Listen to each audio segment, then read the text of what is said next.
Hello good morning viewers. வாங்க இன்றைக்கி நம்ம எம்வி விலாக்ஸ் ஆஃப் மலர்விழி சேனலில் பார்க்க போகிறது ஆட்டு ஈரல் தொக்கு தாங்க. பாருங்கள், ஒரு பிளேட்டில் வச்சுருக்க பாருங்கள், இது 1/4 கிலோ ஆட்டு ஈரலுங்க. இந்த 1/4 கிலோ ஆட்டு ஈரல் வச்சு தான் நான் இன்றைக்கி உங்களுக்கு தொக்கு செஞ்சு காமிக்க போகிறேன். பாருங்கள், சூப்பரானது, ஹெல்த்தியானது. இதோட பெனிஃபிட்ஸ் நிறையா இருக்குது. வீடியோ ஸ்கிப் பண்ணாமல் பாருங்கள், எல்லாத்தையும் நான் சொல்கிறேன்.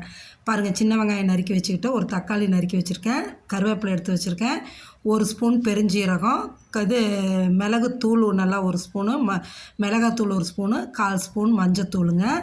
இது இஞ்சி பூண்டு பேஸ்ட் அரைச்சி மிளகு ஜீரகம் போட்டு அரைச்சி வச்சுருக்கேன், மஞ்சத்தூள் போட்டு. இது தேங்காயும் பெருஞ்சீரகம் கறி மசால் போட்டு அரைச்சி வச்சுருக்கேன். இதெல்லாம் வச்சு தான் நான் இந்த ஈரல் தொக்கு செய்ய போகிறேங்க. இந்த ஈரலோட பெனிஃபிட்டு ஒன்று ஒன்றா சொல்ல முடியாதுங்க, அவ்வளவுங்க. இங்கே பாருங்கள், ஆட்டுக்கறி குழம்புங்க, மட்டன் குழம்பு ரெடி ஆகிட்டு அதுவும் இறக்க போகிறேன். நான் இது ஆல்ரெடி உங்களுக்கு அப்லோட் பண்ணிட்டேன், அதனால் நான் அதை காமிக்கல. ஒன்லி ஈரல் தொக்கு தான். அதை பாருங்கள், சாப்பாடும் ரெடி ஆகிடுச்சு. இப்போ பாருங்கள், நம்ம ஈரல் தொக்கு செய்யலாங்க. வானலை வச்சுட்டு ஒரு 2-3 ஸ்பூன் எண்ணெய் ஊற்றியாச்சுங்க. எண்ணெய் காஞ்சதும் நம்ம பெருஞ்சீரகத்தை போட்டு பொரிய விடுவோங்க. நல்லா எண்ணெய் காயிட்டுங்க. 3 ஸ்பூன் எண்ணெய் போதும் இந்த 1/4 கிலோ ஈரலுக்கு. நான் கம்மியாக தான் யூஸ் பண்ணுவேன். இதே உங்களுக்கு கடைசியில் அதிகமாக தெரிகிற மாதிரி இருக்கும், சரிங்களா? இந்த நல்லா பெருஞ்சீரகம் பொரிஞ்சு வந்ததும் சின்ன வெங்காயத்தை எடுத்து போட்டுடுங்க. கருவேப்பிலை, நல்லா கருவேப்பிலை நிறையாவே போடுங்க, ரொம்ப நல்லது. போட்டுட்டு சின்ன வெங்காயத்தையும் போட்டு வதக்குங்க. முடிஞ்ச அளவு டிஷ்ஷுக்கெல்லாம் சின்ன வெங்காயம் சேர்த்துறது தாங்க நல்லது, உடம்புக்கும் நல்லது, டேஸ்ட்டும் நல்லாயிருக்கும். பெரிய வெங்காயத்தை விட சின்ன வெங்காயம் தான் டேஸ்ட் அதிகமாக இருக்கும். அதனால் சின்ன வெங்காயம் முடிஞ்ச அளவு சேர்த்துக்கிங்க. தக்காளி ஒன்று நறுக்கி வச்சுருக்க பாருங்க, அதையும் போட்டு நல்லா வதக்கி எடுங்க. இந்த வெங்காயம் தக்காளி எல்லாம் நல்லா வதங்கி வரட்டும். இந்த ஆட்டு ஈரலில் அவ்வளோ சத்துக்கள் இருக்குதுங்க. விட்டமின் ஏ இருக்குது, பி இருக்குது, விட்டமின் 12 இருக்குது, இரும்பு சத்து இருக்குது, காப்பர் இருக்குது, ஃபோலிக் ஆசிட் இருக்குது. எல்லாமே நம்மளுக்கு ரொம்ப தேவையானதுங்க. ஆமாம், இந்த ஈரலை அட்லீஸ்ட் வீக்லி ஒன்ஸ், வாரத்துக்கு ஒரு தடவை நீங்கள் சாப்பிட்டா கூட அனீமிக்காக இருந்தீங்கன்னா அந்த ரத்த சோகையிலேருந்து நம்மளை விடுபட்டு கொண்டு வந்துடலாங்க. ஆமாங்க, ரத்த சோகை இருந்ததுன்னா அந்த ரத்த சோகையிலேருந்து விடுபடுறதுக்கு இந்த ஈரல் தாங்க. வாரத்தில் ஒரு நாள் சாப்பிட்டாவே போதுங்க. பாருங்கள், இப்போ இந்த ஈரலை நான் பொடியாக நறுக்கி நல்லா 2-3 தண்ணி ஊற்றி கழுவி எடுத்து வச்சுருந்தேன். அதை தான் இப்போ போட்டு நல்லா வதக்கி எடுங்க. சீக்கிரம் ஆகிடுங்க, மட்டன் வேகிற அளவு டைம் எல்லாம் எடுக்காது, இது ஈரல் சீக்கிரம் ஆகிடும். அப்படியே நல்லா வதக்கி விடுங்க. நல்லா வதக்கி விட்டுட்டு நான் இஞ்சி பூண்டு அரைக்கும் போது என்றைக்குமே என்ன பண்ணுவேன், இஞ்சி பூண்டு கொஞ்சம் மிளகு ஜீரகம் மஞ்சத்தூள் போட்டு தான் அரைச்சி எடுத்துக்குவேங்க. அதேமாரி தான் அரைச்சி எடுத்து வச்சுருக்கேன். அந்த இஞ்சி பூண்டு மஞ்சத்தூள் அரைச்சதையும் இதில் போட்டுக்கணுங்க. போட்டு நல்லா வதக்கி விடுங்க. பாருங்கள், கொஞ்சம் வதங்கினதுமே கலர் மாறிடுச்சு இல்லைங்களா? இதேமாரி நல்லா வதக்கிட்டு அந்த அரைச்சதை எடுத்து இதில் ஊற்றிடுங்க. அது என்ன ஒரு 1.5 ஸ்பூன் இருக்கும், போதும். 1/4 கிலோ கொஞ்சம் தானே, அது போதுங்க. அதையும் போட்டு நல்லா வதக்கி விடுங்க. வதக்கி விட்டுட்டு பொறுமையாக அடி பிடிக்காமல் நல்லா அதில் கோட்டாகி வரணுங்க, எல்லா பீஸ்லேயும். அந்த அளவு நல்லா வதக்கி விடுங்க. இந்த விட்டமின் ஏ பார்த்திங்கன்னா கண்ணுக்கு அவ்வளோ நல்லதுங்க. அயனு நம்ம ரத்த உற்பத்தி செய்கிறதுக்கு நல்லது, ஃபோலிக் ஆசிடு நல்லதுங்க. அதேமாரி எலும்பு வலுப்படுறதுக்கு எல்லாமே இந்த விட்டமின் பி, விட்டமின் 12 இதெல்லாம் யூஸுங்க. பாருங்களேன், இப்போ இந்த இதுக்கு நான் 1 ஸ்பூன் மிளகாத்தூள் ஸ்கூப்பாக போட்டுட்டேங்க, போதும். ஏன்னா காரம் அதிகமாக வைக்க வேண்டாம். ஏன்னா நம்ம கடைசியில் 1 ஸ்பூன் மிளகுத்தூளும் போடுவோம். இஞ்சி பூண்டும் காரம் தான், இந்த மிளகாத்தூளும் காரம். ஆனால் உங்களுக்கு காரம் தேவைன்னா நீங்கள் சேர்த்து கூட அதிகமாக போட்டுக்கலாங்க.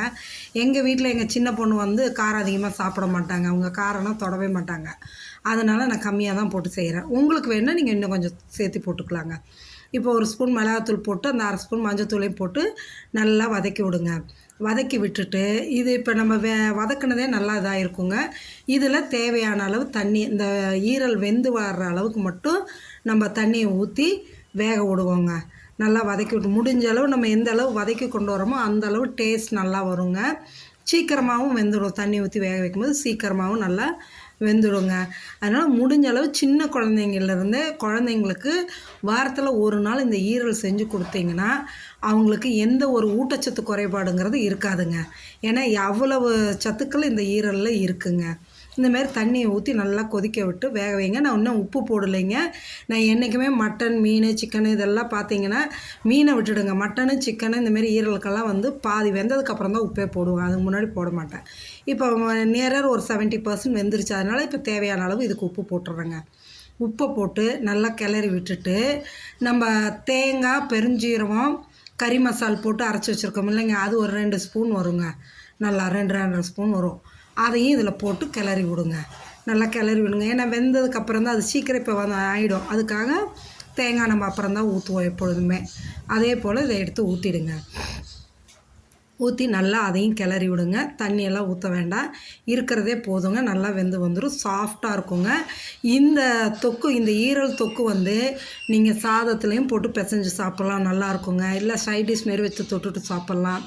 சப்பாத்திக்கு ரொம்ப ஆப்டாக இருக்குங்க. சப்பாத்திக்கு தொட்டுட்டு சாப்பிட்டோம்னா அவ்வளோ நல்லாயிருக்குங்க. ஆமாம், வேண்டான்னு சொல்ல மாட்டாங்க குழந்தைங்க. அவ்வளோ சாஃப்டாக, அவ்வளோ டேஸ்ட்டாக நல்லாயிருக்கும். அதனால் மறக்காமல் முடிஞ்ச அளவு இந்த லேடிஸ்க்கு ரொம்ப நல்லதுங்க. இந்த ஹீமோக்ளோபின் லெவலை ரைஸ் பண்ணுறதுக்கு இது ரொம்ப நல்லதுங்க. இப்போ பாருங்கள், நல்லா சுருண்டு வந்துருச்சுங்க. இப்போ நம்ம என்ன பண்ணலான்னா, பெப்பர் தூள் வச்சுருந்தோம் இல்லை, மிளகுத்தூள், அது அப்பப்போ ஃப்ரெஷ்ஷாக செஞ்சுக்கிறது நல்லதுங்க. நான் அப்படி தான் செஞ்சுக்குவேன். அது ஒரு ஸ்பூன் வச்சுருக்கோம் இல்லையா, அதை அப்படியே மேலே தூங்க. என்றைக்குமே பெப்பர் போடுறது கடைசியாக இறக்குறப்ப போட்டு இறக்குனா தான் நல்லாயிருக்குங்க.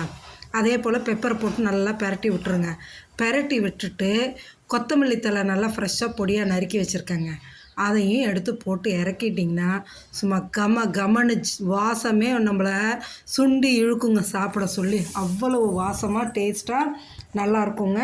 நீங்களும் மறக்காமல் இந்த ஈரல் தொக்கை செஞ்சு சாப்பிட்டு பார்த்துட்டு எனக்கு சொல்லுங்கள். பாருங்கள், அதில் கொஞ்சம் கறி குழம்புக்கும் போட்டுங்க, மட்டன் குழம்புக்கும் போட்டுக்கிட்டேன். இப்போ நல்லா இதை கிளறி விட்டு எடுத்துடலாங்க. சூப்பரான ஈரல் தொக்கு ரெடிங்க. இதேமாரி ஈரல் தொக்கு நீங்களும் செஞ்சு சாப்பிடுங்க. உங்கள் குழந்தைங்களுக்கும் கொடுத்து உடம்பு ஆரோக்கியத்தை பாதுகாக்கிறதுக்கு இந்தமாரி நம்ம செஞ்சு சாப்பிட்லாங்க. சாப்பிடுங்க. எப்படி இருக்குன்னு எனக்கு சொல்லுங்கள் கமெண்ட் செக்ஷனில். மறக்காமல் இது எல்லாத்துக்கும் ஷேர் பண்ணுங்கள், சப்ஸ்கிரைப் பண்ணுங்கள் மறக்காமல். பாருங்கள், நம்ம கொண்டாந்து உள்ள கரண்ட் ஆஃபுங்க, அதனால் நான் வெளியே கொண்டு வந்துட்டேன். பெஞ்சில் எல்லாம் வச்சாச்சு சாப்பிட்றதுக்கு. பாருங்கள், மட்டன் குழம்பு, சூப்பரான ஒரு மட்டன் குழம்பு, ஆட்டுக்கறி குழம்புங்க. அடுத்தாப்பில் பார்த்தீங்கன்னா கொஞ்சம் தாங்க, நாங்கள் இருக்கிறது என்ன 3 பேர் தானே. பாருங்கள், சாதம் போட்டு மட்டன் குழம்பு ஊற்றியாச்சுங்க. சைடில் ஒரு பிளேட்டில் பார்த்திங்கன்னா இது தாங்க ஈரல் தொக்கு, ஆட்டு ஈரல் தொக்குங்க. மாம்பழ சீசனில் மாம்பழத்தை விடக்கூடாது இல்லைங்க, அதை நறுக்கி வச்சுக்கிட்டேன். ஈரல் தொக்கு எடுத்து வச்சுக்கிட்டேன். நீங்களும் இதே மாதிரி செஞ்சு சாப்பிட்டு பார்த்துட்டு சொல்லுங்கள். உங்கள் ஃப்ரெண்ட்ஸ் அண்ட் ரிலேட்டிவ்ஸ்க்கு ஷேர் பண்ணுங்கள். மறக்காமல் நம்ம சேனலை சப்ஸ்கிரைப் பண்ணுங்கள். வீடியோவை பார்க்கும்போது இடையில ஸ்கிப் பண்ணாமல் ஃபுல் வீடியோவும் பாருங்கள். அப்போ தான் ஃபுல் ப்ரிப்ரேஷனும் தெரியும். சரிங்களா? Okay viewers, thank you.